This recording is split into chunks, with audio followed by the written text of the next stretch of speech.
নমস্কার, আপনারা দেখছেন খবর বাংলা টিভি চ্যানেল। জানাবো আজকের বাছাই করা কিছু গুরুত্বপূর্ণ খবর। প্রথমে জেনে নিন শিরোনাম, তারপরে জানাবো বিস্তারিত খবর। শ্রীলঙ্কায় খাদে বাস পড়ে 21 জনের মৃত্যু, জখম 35। অগ্নিবীর মুরলী নায়েককে শেষ শ্রদ্ধা জানালো দেশ, পরিবার পেল 1.65 কোটি ক্ষতিপূরণ। আপনাকে কে আদেশ দিয়েছে? কাশ্মীর নিয়ে ট্রাম্পের মধ্যস্থতার প্রভাবে আরজেডি সাংসদ মনোজ ঝা।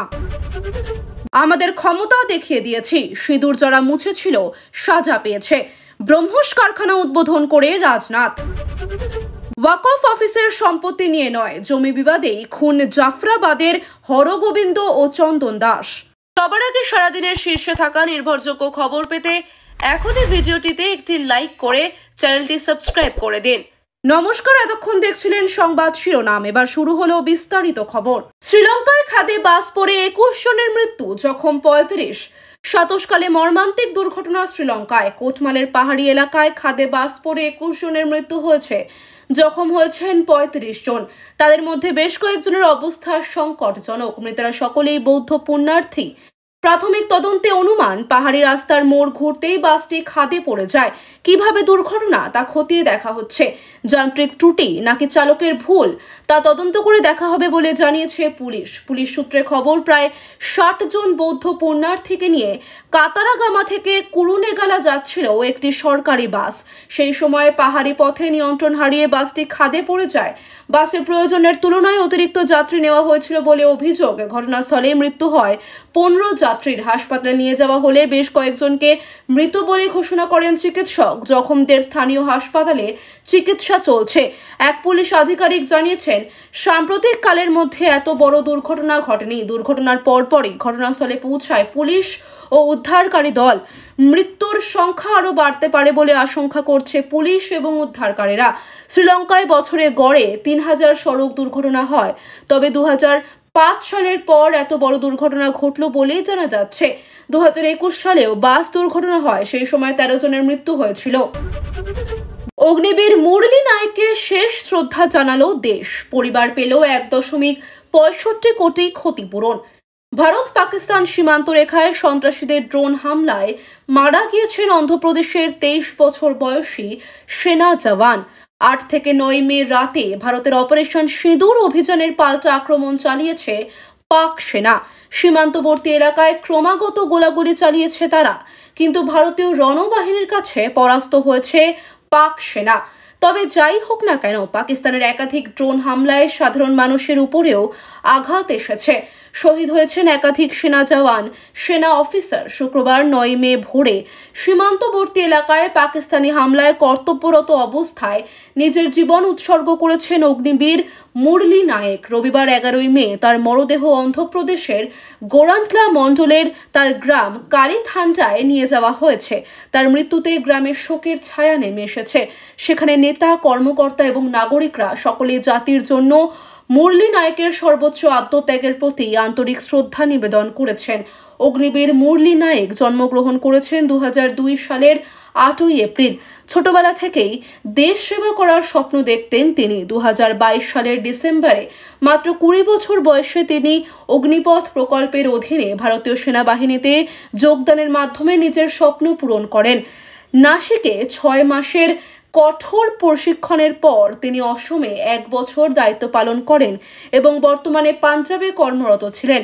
এদিন অন্ধ্রপ্রদেশের শিক্ষা ও তথ্য প্রযুক্তি মন্ত্রী নারা লোকেশ অগ্নিবীর মুরলী নায়েকের মরদেহ পুষ্পস্তবক অর্পণ করে শ্রদ্ধাঞ্জলি জানিয়েছেন। পাশাপাশি উপমুখ্যমন্ত্রী পবন কল্যাণ, মন্ত্রী অঙ্গনী সত্যপ্রসাদ, বঙ্গালপদী অনিতা এবং সবিতা, সাংসদ বি.কে. পার্থসারথী, প্রাক্তন মন্ত্রী পাল্লে রঘুনাথ রেড্ডি এবং কালাভা শ্রীনি বাসুলু, বিধায়ক পাল্লে সিন্ধুরা রেড্ডি, এম.এস. রাজু এবং জেসি প্রভাকর রেড্ডি সহ অনেক জনপ্রতিনিধি মুরলী নায়েককে শ্রদ্ধা জানাতে তার বাড়িতে উপস্থিত হয়েছিলেন।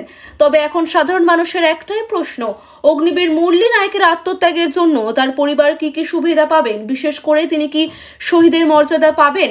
কারণ যুদ্ধের সময় কর্তব্যরত অবস্থায় তিনি মারা যান। ভারত সরকারের নীতি অনুসারে অগ্নিপথ প্রকল্পের আওতাধীন অগ্নিবীরদের আনুষ্ঠানিকভাবে শহীদ মর্যাদা দেওয়া হয় না, তবে কর্তব্যরত অবস্থায় মৃত্যুর ক্ষেত্রে অগ্নিবীররা নিয়মিত সৈনিকদের মতোই সম্মান এবং ক্ষতিপূরণ পাবেন এবং ক্ষতিপূরণ হিসেবে তার পরিবার 1,65,00,000 টাকা পাবেন। আপনাকে কে আদেশ দিয়েছে? কাশ্মীর নিয়ে ট্রাম্পের মধ্যস্থতার প্রভাবে আরজেডি সাংসদ মনোজ ঝা। রবিবার মার্কিন প্রেসিডেন্ট ডোনাল্ড ট্রাম্প নতুন করে এক বিবৃতি দিয়েছেন যে তিনি ভারত ও পাকিস্তানের সঙ্গে বাণিজ্য বৃদ্ধি এবং কাশ্মীর ইস্যু সমাধানের জন্য আগ্রহী। বাণিজ্য বৃদ্ধির প্রতিশ্রুতি কূটনৈতিকভাবে উভয় দেশের সমর্থন আদায়ের কৌশল বলে ধারণা করা হচ্ছে। পাকিস্তান কাশ্মীর ইস্যুকে আন্তর্জাতিকরণ করতে চায় এবং ট্রাম্পের মধ্যস্থতার প্রস্তাবকে স্বাগত জানিয়েছে, তবে ভারত ট্রাম্পের মধ্যস্থতার প্রস্তাবকে এখনো সরাসরি গ্রহণ করেনি। কাশ্মীর নিয়ে ট্রাম্পের মধ্যস্থতার প্রস্তাবে আরজেডি সাংসদ মনোজ ঝা বলেন, আপনাকে কে আদেশ দিয়েছে? কাশ্মীর ইস্যু 1947 সালে ভারত পাকিস্তান বিভাজনের পর থেকে দুই দেশের মধ্যে একটি প্রধান বিরোধের বিষয়।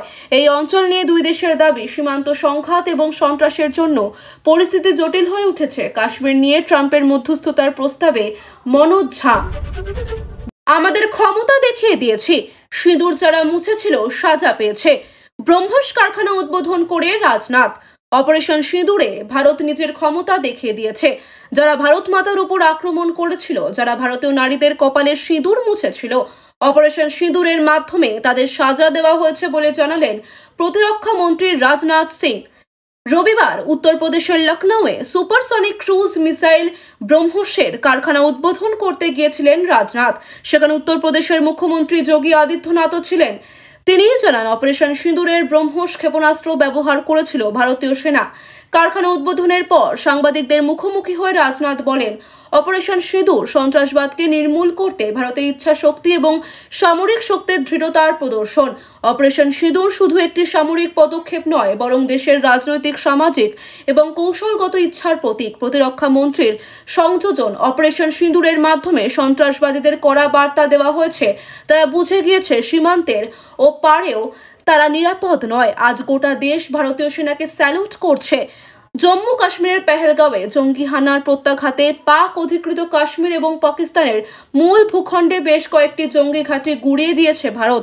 ভারতীয় সেনার সেই অপারেশন সিঁদুর অভিযানের পর থেকে গত কয়েকদিনে নয়াদিল্লি এবং ইসলামাবাদের সংঘাত তীব্রতর হয়েছে। ভারতীয় সেনা জানিয়েছে, পাকিস্তানও ভারতে ড্রোন মিসাইল হামলা চালানোর চেষ্টা করেছে একাধিকবার, কিন্তু ভারত তা প্রতিহত করেছে, পাল্টা জবাবও দিয়েছে। তবে শনিবার বিকেলে দুই দেশ সংঘর্ষ বিরতিতে রাজি হয়। তার ঠিক কয়েক ঘন্টা পরেই পাকিস্তানের বিরুদ্ধে সংঘর্ষ বিরতি লঙ্ঘনের অভিযোগ তোলে ভারত। নয়াদিল্লিও জানায় তারাও আবার জবাব দিয়েছে। সেই আবহে পাকিস্তানকে ফের বিঁধেছেন রাজনাথ। প্রতিরক্ষা মন্ত্রী বলেন, ভারতীয় সেনা পাকিস্তানের সাধারণ নাগরিকদের কখনোই নিশানা করেনি, নিশানা করেছিল জঙ্গি ঘাঁটিগুলিকে, কিন্তু পাক সেনা ভারতের সাধারণ নাগরিকদের নিশানা করেছিল। ভারতে মন্দির, গুরুদ্বার, চার্চ ধ্বংসের চেষ্টা করেছিল, কিন্তু ভারতীয় সেনা তার যোগ্য জবাব দিয়েছে। ভারতের ক্ষমতা রাওয়ালপিন্ডি টের পেয়েছে, যেখানে পাক সেনার সদর দফতর রয়েছে। রবিবার উত্তরপ্রদেশের লখনৌয়ে সুপারসনিক ক্রুজ মিসাইল ব্রহ্মসের কারখানা উদ্বোধন করতে গিয়েছিলেন রাজনাথ। সেখানে উত্তরপ্রদেশের মুখ্যমন্ত্রী যোগী আদিত্যনাথও ছিলেন। তিনি জানান, অপারেশন সিঁদুরের ব্রহ্মস ক্ষেপণাস্ত্র ব্যবহার করেছিল ভারতীয় সেনা। কারখানা উদ্বোধনের পর সাংবাদিকদের মুখোমুখি হয়ে রাজনাথ বলেন, অপারেশন সিঁদুর সন্ত্রাসবাদকে নির্মূল করতে ভারতের ইচ্ছা শক্তি এবং সামরিক শক্তির দৃঢ়তার প্রদর্শন। অপারেশন সিঁদুর শুধু একটি সামরিক পদক্ষেপ নয়, বরং দেশের রাজনৈতিক, সামাজিক এবং কৌশলগত ইচ্ছার প্রতীক। ওয়াকফ অফিসের সম্পত্তি নিয়ে নয়, জমি বিবাদে খুন জাফরাবাদের হরগোবিন্দ ও চন্দন দাস। দিন দশেক আগে পূর্ব বর্ধমানের পুন্ডিরাবাদে খুন হন বাবা হরগোবিন্দ দাস ও ছেলে চন্দন দাস। প্রাথমিকভাবে মনে করা হয়েছিল ওয়াকফ অফিসের জমি নিয়ে এই খুন, তবে তদন্তে উঠে এসেছে এটি মূলত পারিবারিক জমি বিবাদের জেরে ঘটে যাওয়া হত্যাকাণ্ড। পুলিশ জানিয়েছে, হরগোবিন্দের ভাই ও ভাইপোরাই এই খুনের পেছনে যুক্ত। দুজনকে গ্রেপ্তার করা হয়েছে। জানা গেছে, জাফরাবাদের মূল বাসিন্দা হরগোবিন্দ দাসের পরিবার কিছুদিন আগে তাদের গ্রামে ফিরে আসে। তারা পূর্বপুরুষদের জমি নিয়ে বসবাস শুরু করে, কিন্তু সেই জমি নিয়ে বিবাদ ছিল ভাই ভাইয়ের মধ্যে। গ্রামের একাংশ জমি হরগোবিন্দ দাস নিজের নামে রেকর্ড করে নেন, যেটা নিয়ে রাগে ফেটে পড়ে অন্য পক্ষ। পুলিশ সূত্রে জানা যায়, হত্যা দিন সকালে অভিযুক্তরা বাড়িতে ঢুকে বাবা ছেলেকে ধারালো অস্ত্র দিয়ে খুন করে পালিয়ে যায়। পরে পুলিশ অভিযুক্ত দুই ভাইকে গ্রেপ্তার করে।